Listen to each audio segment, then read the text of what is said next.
John had lived a simple, quiet life in the modest home, nestled in a suburban neighborhood. He was the type of man who never caused a stir, his calm demeanor blending him into the background. His world had been a routine of work, returning home to his books, and the occasional visits from his girlfriend Clara. Clara, a bright and beautiful woman, was his light. Her visits filled his heart with a joy he didn't know he was missing, and the love between them was palpable. They had plans, dreams of a future together. One chilly autumn night, Clara came to visit as she often did. They spent the evening laughing, talking, and enjoying each other's company. Nothing seemed out of the ordinary, but the next morning, when John woke, Clara lay cold and still beside him. He shook her gently, then frantically, but her body was lifeless. Panic washed over him. His mind raced as fear tightened his grip around his heart.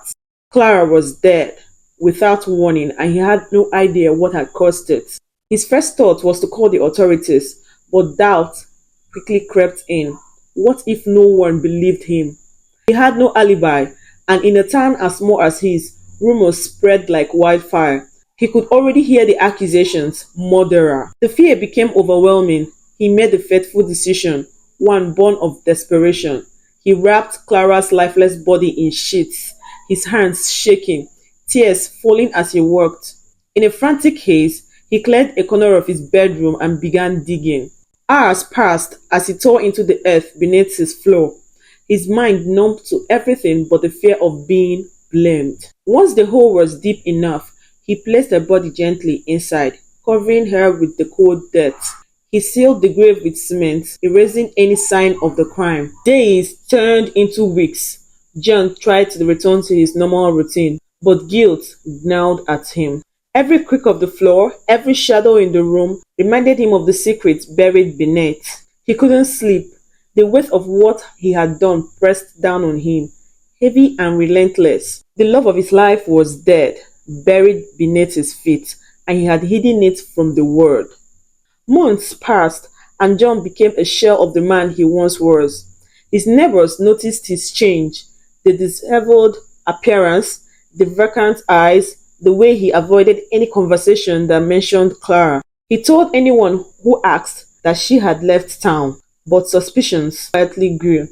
Final unraveling came one rainy evening when the guilt became too much for John to bear. His mental state frayed beyond repair, and in a moment of delirium, he spoke to himself loudly, pacing in his living room. She's still here.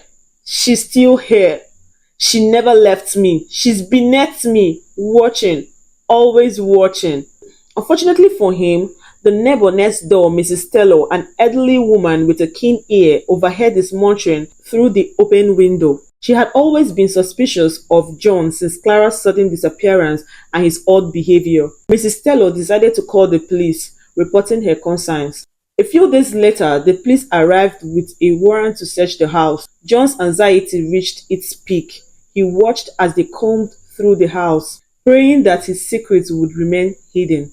But as one of the officers tapped along the floor, something fell off. The ground beneath the bed sounded different, hollow. The officer pulled back the carpet and found a patch of cement that didn't match the rest of the floor. John froze as they broke through the cement, revealing the grave. His heart sank. The body of Clara, still wrapped in the sheets he had used, was uncovered. The truth had surfaced, and there was no escape. He was arrested, handcuffed, and led out of the house. His head hung low. The weight of his guilt had finally caught up with him. The town burst with shock and disbelief, but for John it was almost a relief. The burden of the secret was gone. He had lived in fear for too long, and now there was nothing left to hide. In the ensuing investigation, the truth about Clara's death was revealed. She had died of natural causes, a previously undiagnosed heart condition that had taken her in her sleep. John hadn't killed her, but his fear had driven him to conceal her death in the worst possible way. He was charged not with murder, but with concealing a death and tampering with a body. While his intentions had not been malicious, his actions had spiraled out of control, leaving him with a prison sentence that would haunt him for the rest of his life. As John sat in his cell, he reflected on the choices he had made.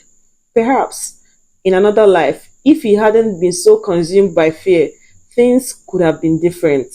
But now, it was too late to change the past. All that was left was the cold reality of his isolation. The only comfort being that Clara, in the end, had been discovered and given a proper resting place. In his heart, he knew that was one thing he could give her: peace.